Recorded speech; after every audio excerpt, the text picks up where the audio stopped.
आप सुन रहे हैं एजी एंटरटेनमेंट की धमाकेदार प्रस्तुति।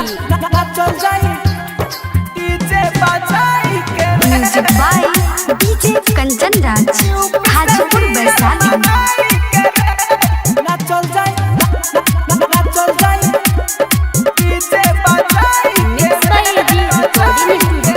पाँच किलो के मुर्गा किनाइल अपना गौआ के डीजे बान्हाइल।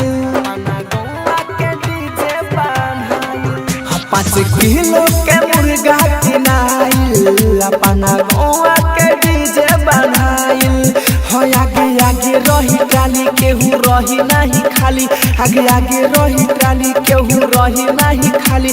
सब बतिया बताई के रे हई ऊपर से बियर मंगाई के रे, नाचल जाई डीजे बजाई के रे।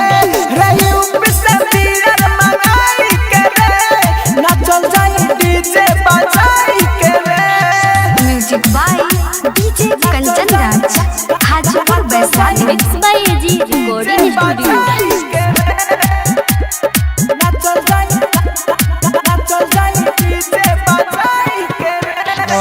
बाबा चाउर के बोरा लिया के संगही ने मिठाई चावल बना के बुढ़ावा लोग के साथ में राखी मस्ती हुई रे सबके मिला के।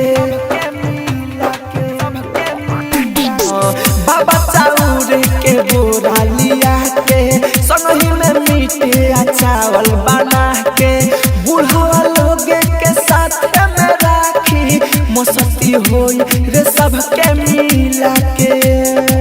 हाँ नहीं मानल जाई बात भले होई मुकालत, नहीं मानल जाई बात भले होई मुकालत।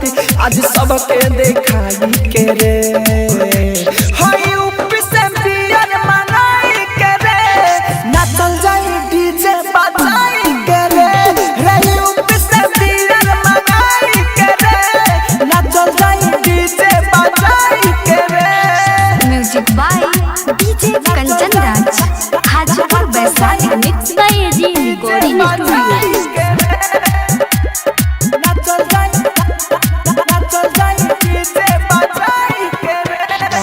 राहु राजधानी के बाजी हो गाना, मारे हो जाई जब करी कोई माना। राइटर अमित आशिक साथ में रही चली ना केहू के कवनो बहाना। राहु राजधानी के बाजी हो गाना, मारे हो जाई जब करी कोई माना। राइटर अमित आशिक साथ में रही है चली ना बहु केहू के बहाना।